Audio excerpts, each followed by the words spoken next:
Good morning. We continue with hopefully the end of chapter 11.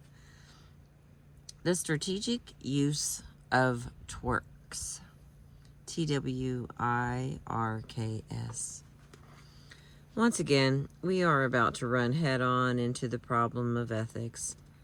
Once again, I will remind you that truly neutral communication does not exist in the real world. However uncomfortable it may make us, language is a powerful force with great potential for both good and harm. We have to eliminate from our minds the idea that it's somehow admirable to use this force in ignorance. Consider how you would react to people who tried to make a case for using a scalpel or a laser in ignorance. You would tell them to learn all there was to know about the operation of those tools and about their effects and about their potential dangers, or to stop using them. Precisely the same attitude should hold for language. I make these I make these preliminary remarks to prepare you for the linguistic phenomenon I call the twerk. A twerk is an element of language behavior that calls attention to itself, attention that has the potential to distract listeners from the rest of your language. The 7-year-old boy of upper-class parents who is asked what 6 times 7 makes and answers with, "I ain't got no idea," is using a twerk. His hope is that the "ain't got no" will distract the teacher into forgetting that he doesn't know his 6s and 7s. Lawyers know all about twerks. Francis L. Wellman's venerable classic, The Art of Cross-Examination, advises attorneys to avoid a manner that divides the attention of your hearers between yourself and your question. Let me try that again. Advises attorneys to avoid a manner that divides the attention of your hearers between yourself and your question. It does not tell them to go right ahead and use exactly that sort of manner on those occasions, when you either have nothing useful to say or prefer for your hearers not to pay close attention to your words. But every competent lawyer knows and uses that technique.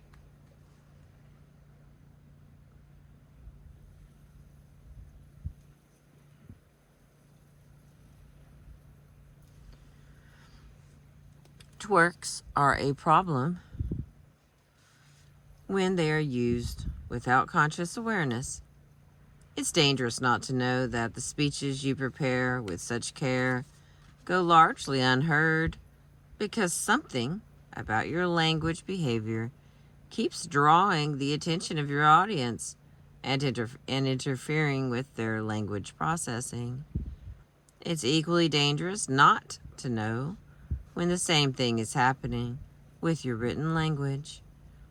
Many research studies have proved that most people are rotten judges of what sort of impression they are making on others.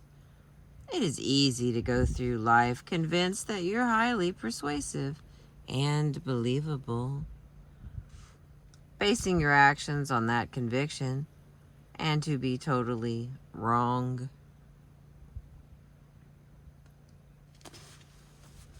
And to spend many bewildered hours wondering why you're always being passed over for the grant or the job or the promotion.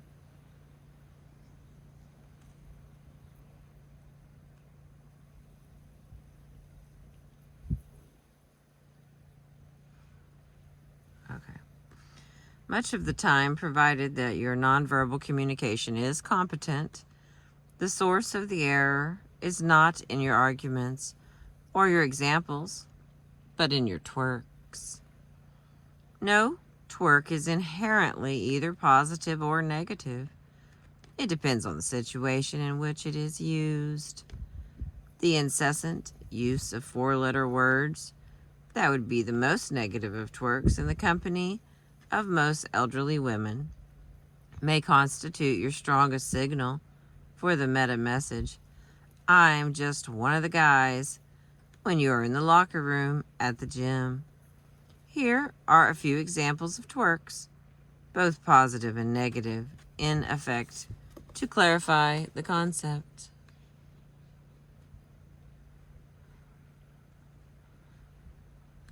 Number 1.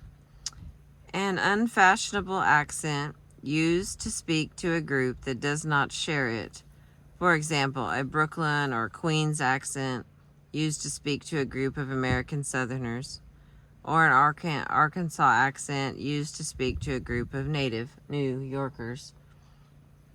The next one. Academic terminology such as albeit, as it were, so to speak, and unfamiliar words from French, Greek, German, and Latin for a general audience. The next one. The use of like, you know, well, okay, every 4 or 5 words, always negative except with people who do the same thing. The next. Excessively correct linguistic usage. For example, slavish conformity to the pseudo-rule about not splitting English infinitives, or the use of shall when common usage would be will. The flip side of this one, of course, is that ain't got no and didn't do nothing twerk.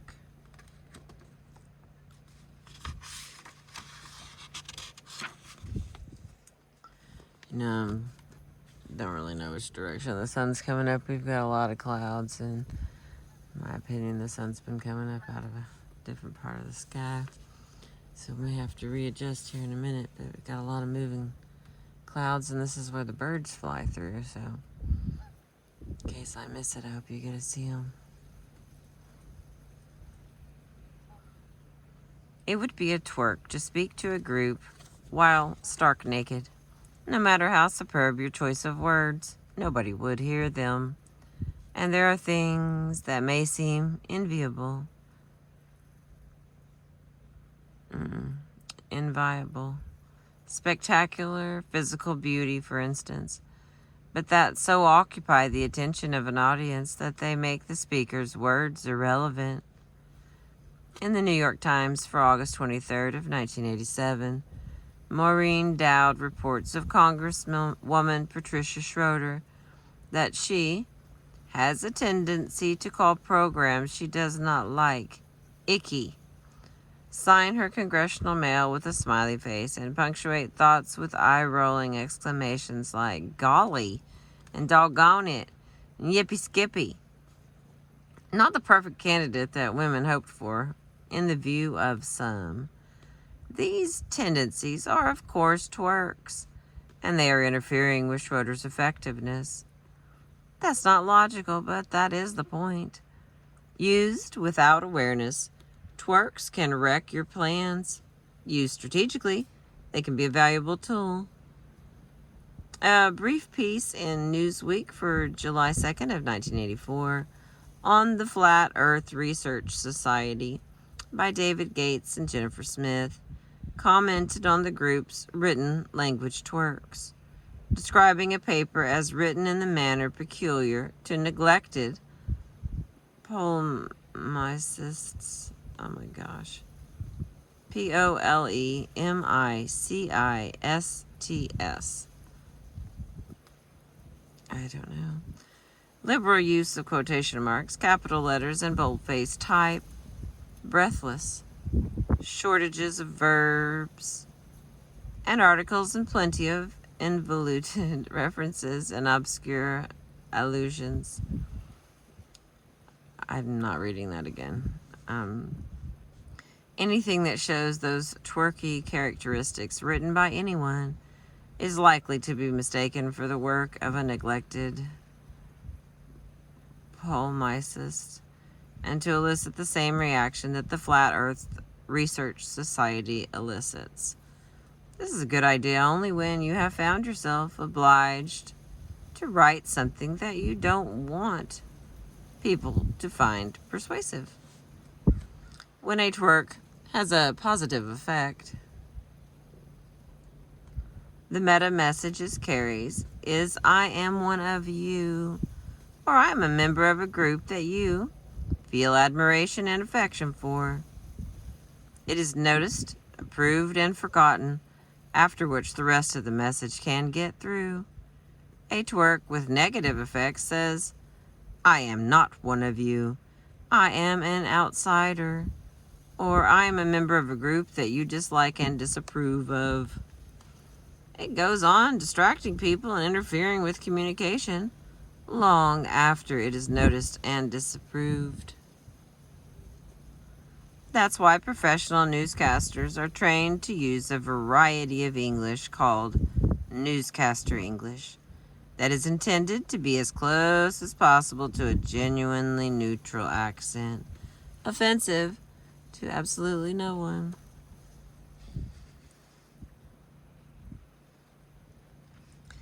That's why the skilled trial lawyer addressing a jury in the rural South is careful to say, I'd rather not keep the jury here past supper time, Your Honor, instead of, I would greatly prefer that the jury be dismissed prior to the dinner hour, Your Honor.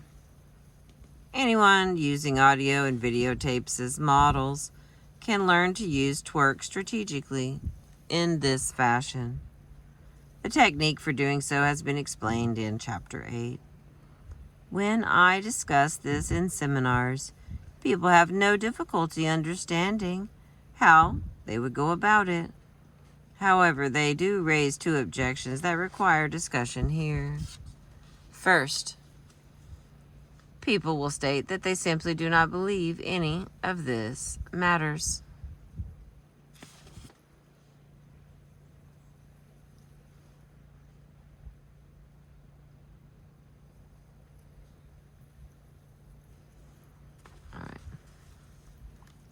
In some cases, this is arrogance. It applies only to their own twerks, which they expect people to have sense enough to disregard. They don't mean that they would hire an employee whose every fifth word was an obscenity, or that they would allow their children to say ain't got no. They do mean that if they choose to go on a news program for the general public and say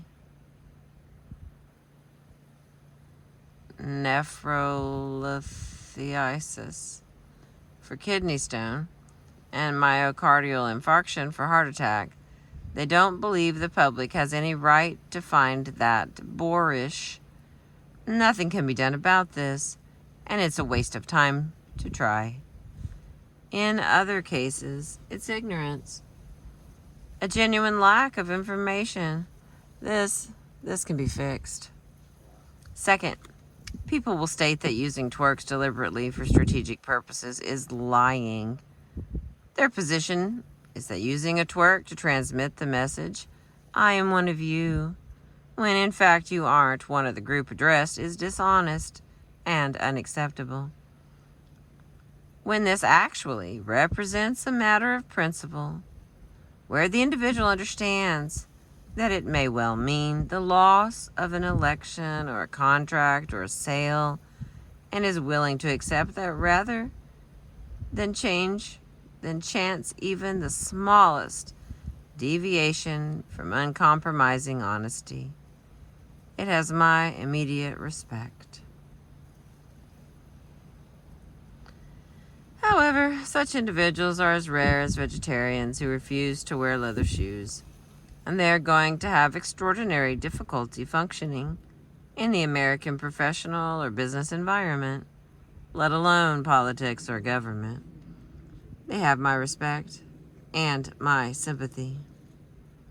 Assuming that this extreme position is not yours, then the strategic use of twerks should be looked upon as a metaphor. When politicians who could not sail a raft across a pond say they are setting a course for the nation's future and steering toward the stars of freedom and prosperity, we do not call that lying. When the rural Southern jury hears the lawyer talk of supper time, despite a degree from Harvard Law, it does not call that lying either. It calls it courtesy and linguistic competence. You need to find out what your own twerks are and get them under conscious control.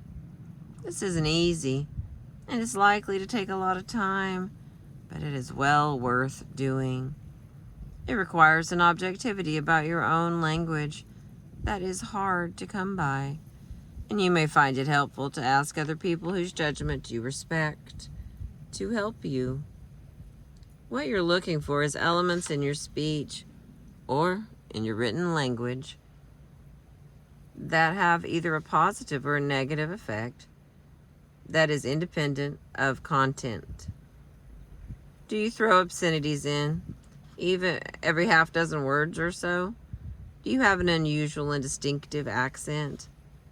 Do you keep saying like and okay and well, using what are called boundary words in Valley Girl style? Do you talk in jargon, incomprehensible to anyone but a specialist in your field? Do you use Latinisms and pepper your speech or writing with foreign words? Those are all twerks. There's nothing wrong with using them, but they should be used consciously and strategically.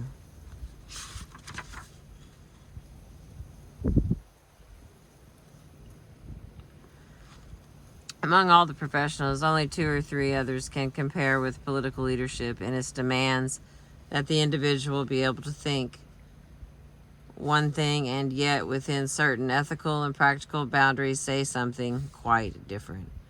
From the enigmatic President by Hedley Donovan in Time magazine for May 6th of 1985, the other professions Donovan was thinking of were physicians, lawyers, and diplomats.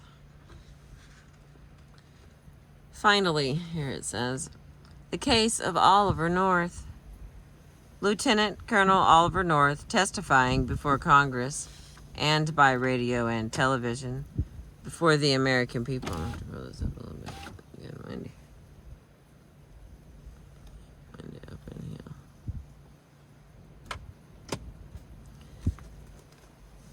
Testifying before Congress and by radio and television before the American people, he had a difficult task.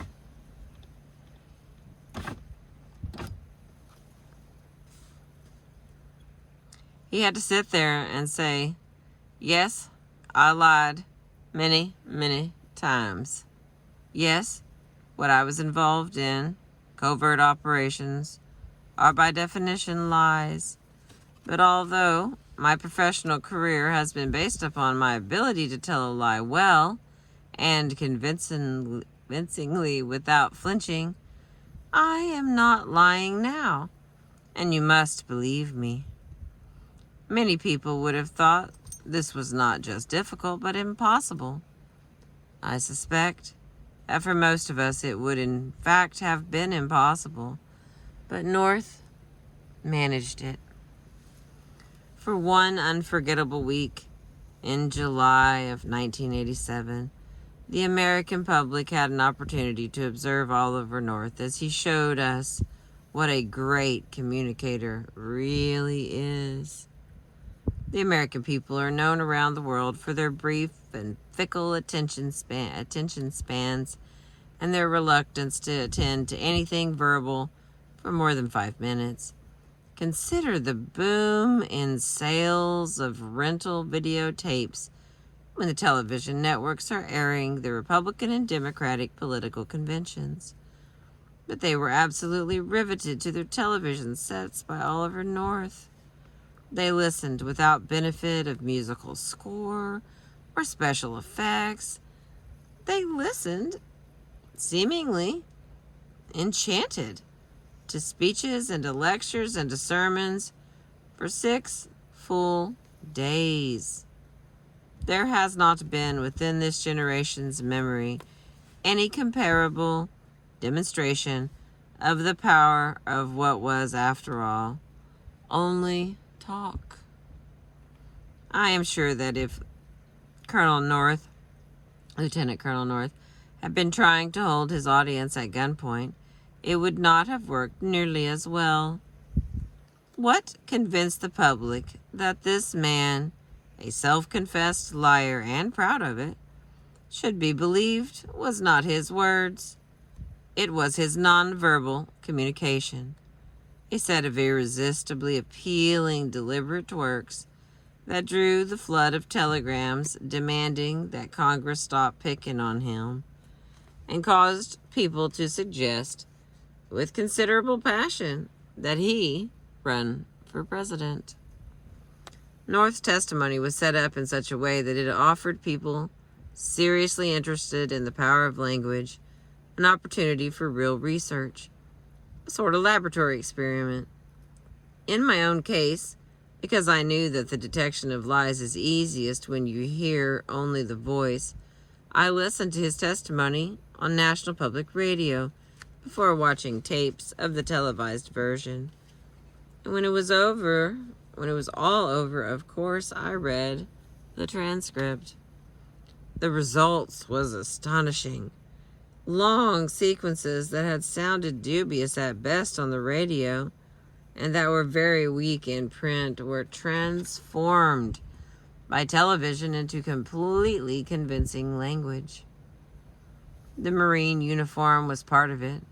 So was the open Tom Sawyer face, with the light falling on it just the right angle, a face upturned as if toward a bank of enthroned inquisitors.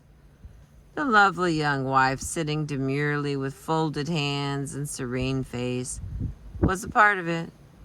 And the lawyer, the abrasive, rude, argumentative, professionally obnoxious lawyer, he was there as a living twerk to provide strategic distraction whenever it might be useful.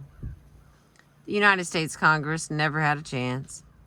The amount to be learned from doing what I did, reading North's testimony in print, listening to the audio cassettes, watching the videotapes, and comparing the three versions section by section, is worth the modest investment many, many times over. I strongly recommend it. The notes, there's only one. You will find much detailed information and a long checklist of typical twerks in the third book in this series. It's the last word on the gentle art of verbal self-defense, also published by Prentice Hall. You are quite right. It was not the last word, and I apologize for the confusion. The title was not selected by me. Now, a little bit of workout here from chapter 11. 1. Here are 3 quotations about non-truths. Are any of them about lying as you define it? And why or why not? A. In the 1987 budget, the deficit was cut $2 billion by delaying the mailing of monthly military paychecks until after the start of fiscal 1988. From the Politics of Obscurity by Robert J. Samuelson in Newsweek for November 30th, 1987. B. Born Faith Plotkin on New York's Lower East Side, she adopted the catchy surname in the 1960s. To explain its origins, she created a story that included an immigrant Italian grandfather named Corn. A misunderstanding at Ellis Island. My name is a Papa Corn, he supposedly told the authorities, and a subsequent Angelicization.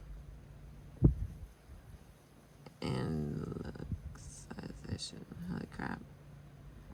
Popcorn, who knows a good marketing tool when she sees one, is unembarrassed by the fabrication. Some people say it was my best piece of work. From Putting Faith in Trends by Anita Miller in Newsweek for June 15th of 1987. And C.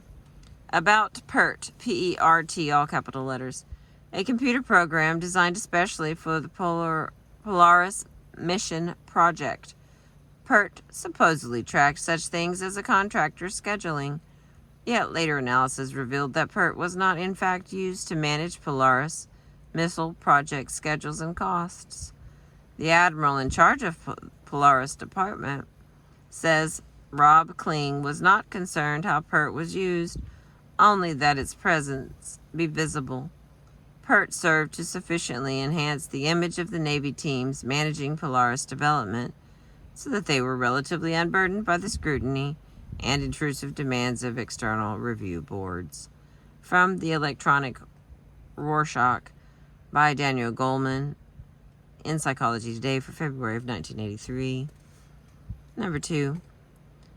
For a detailed analysis of falsehood, especially in recent U.S. politics, read The Culture of Lying by Mark Hosenball in The New Republic for July 13th and 1987, page 16 through 18. This article represents a taxonomy of lies with a broad range of examples. Number 3. Many people have seriously speculated that Coke only pretended to be pulling its product off the market to create publicity for the returned classic Coke. Apply Miller's law. Assume that what they are saying is true. In that case, was the company lying?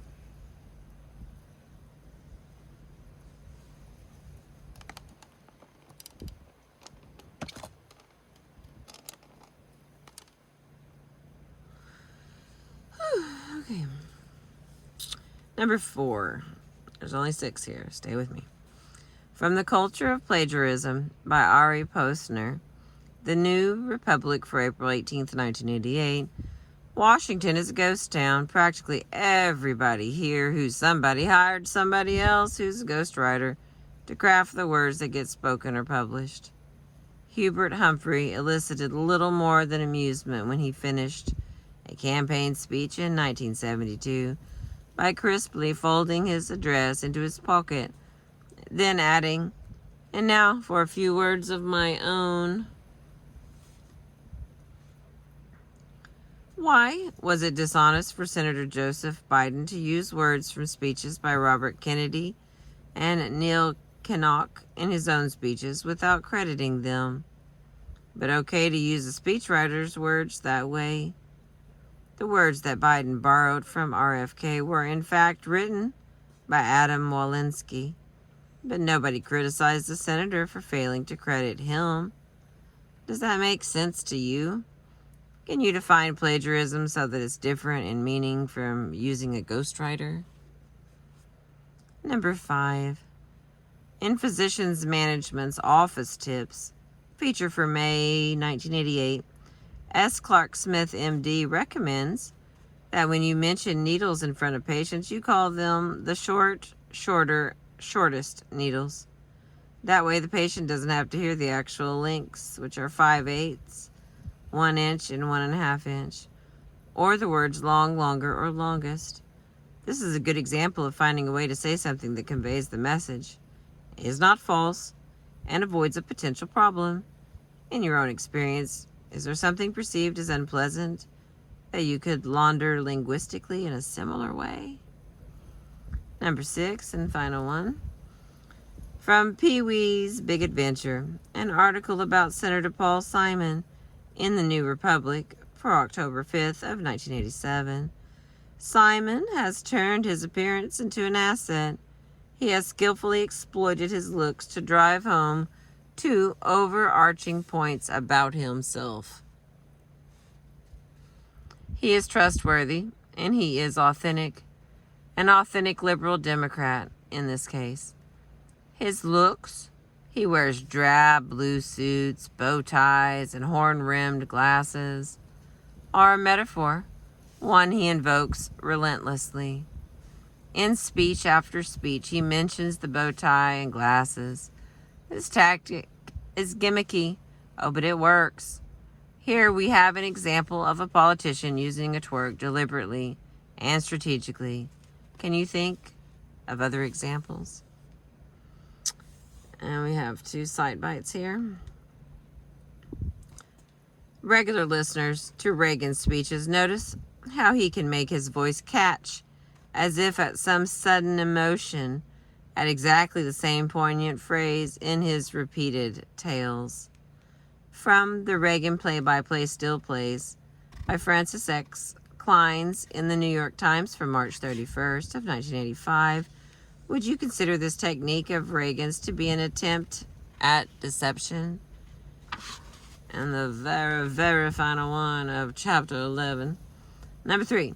For 6 days in July, Lieutenant Colonel Oliver North played so sweetly on the panpipes of the American dream that he allowed the television public to believe in any and all of its best beloved fairy tales.